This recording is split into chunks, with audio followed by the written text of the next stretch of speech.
practical process of implementation, let me dare say that I think to a very large extent that the implementation of these two instruments would be one and the same.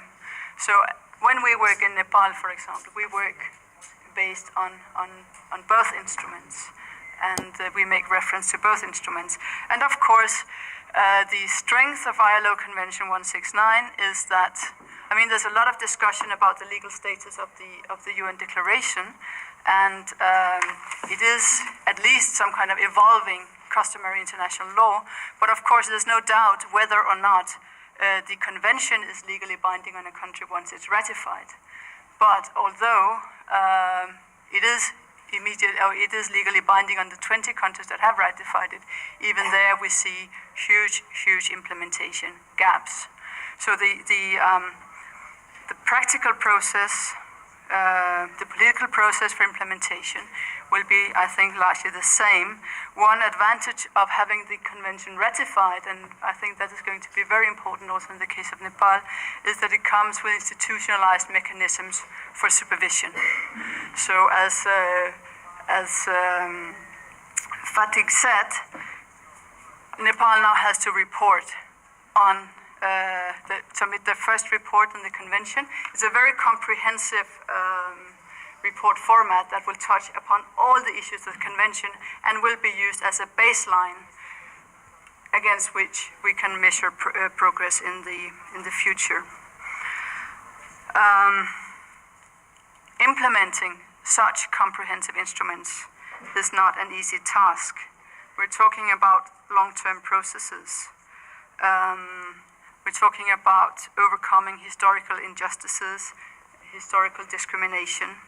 And I think in this process, we should also, when we talk about the UNDRIP, also think about other instruments that can be used specifically to address specific issues under the declaration. For example, I'm thinking about the CERT. You're already using the Universal Periodic Report under the review under the Human Rights Council.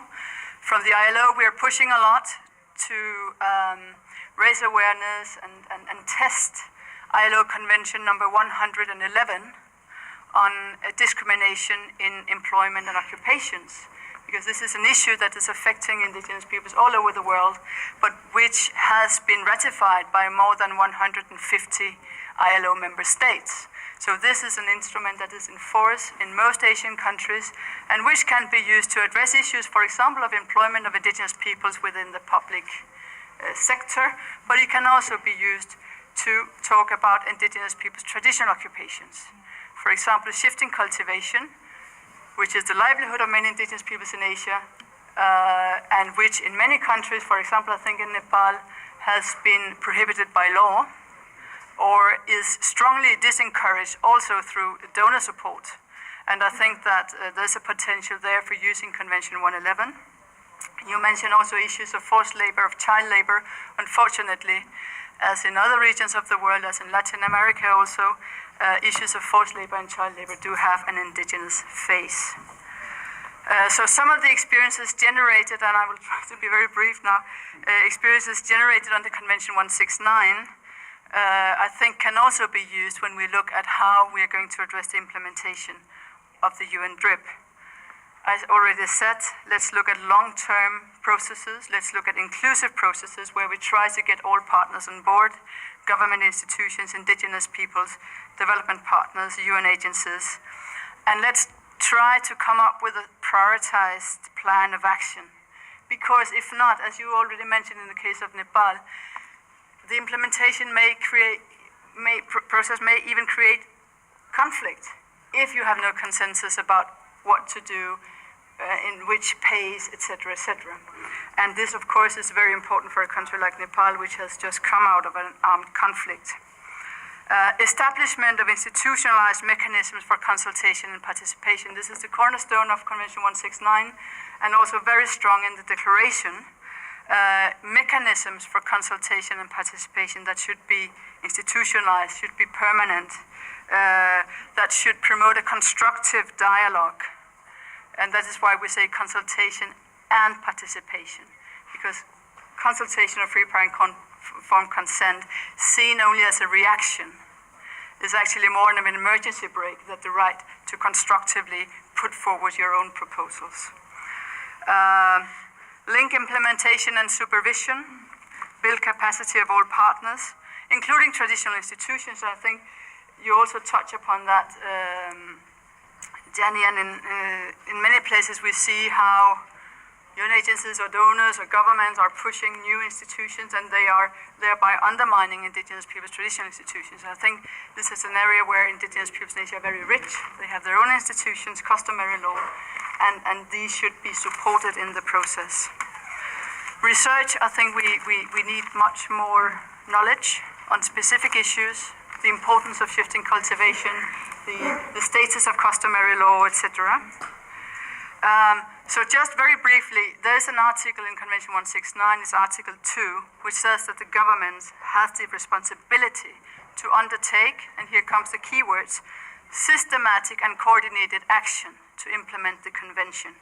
And I can tell you that in 90% of the complaints that come to the ILO and where the ILO responds, it has to do with lack of coordinated and systematic action. It has to do with lack of consultation and participation. Also, I think it's important to talk about flexibility, because the diversity of situations in Asia is just overwhelming. What you can do in Nepal, you definitely can't do in a country like Cambodia, where you have 1 or 2% indigenous population that are really, really marginalized. And in Nepal, you have 40–50% of the population. Indigenous people's rights are at the center of state reform process.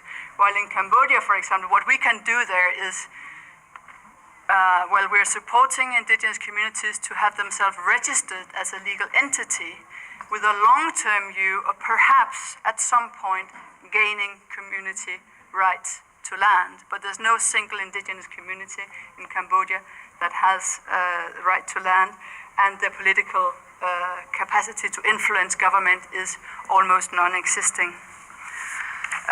What can we do together? We are already, I think, some of us who are here at this table working together, Nepal, IVGIA, AIPP. I can also see in the audience there's a representative from NORAD, for example. NORAD is supporting the implementation process of 169 in Nepal, along with the Danish government. So I think there's a role for all of us, and I think, as you also said, if we join forces, then we will push this momentum even stronger. One thing I think is very positive to see here also colleagues from Latin America, from Europe, and from Africa, because I think there's a lot to learn. You mentioned, for example, the ASEAN Human Rights Body. We know that the African Commission on Human People's Rights, we know that the Inter-American System on Human Rights has been very instrumental in pushing forward indigenous people's rights. So I think this is the kind of experiences that you can learn from an exchange between the regions. And just to conclude, the UN system, we have such a thing which is called the Interagency Support Group, which is 33 UN agencies coming together to coordinate and to work together to push for implementation of indigenous people's rights. Together we have elaborated the UNDG guidelines on indigenous people's rights, which has been sent to all UN country teams, etc., etc. We know that sending guidelines is not enough.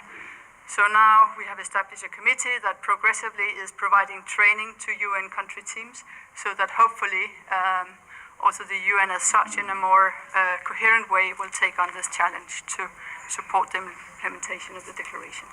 Thank you.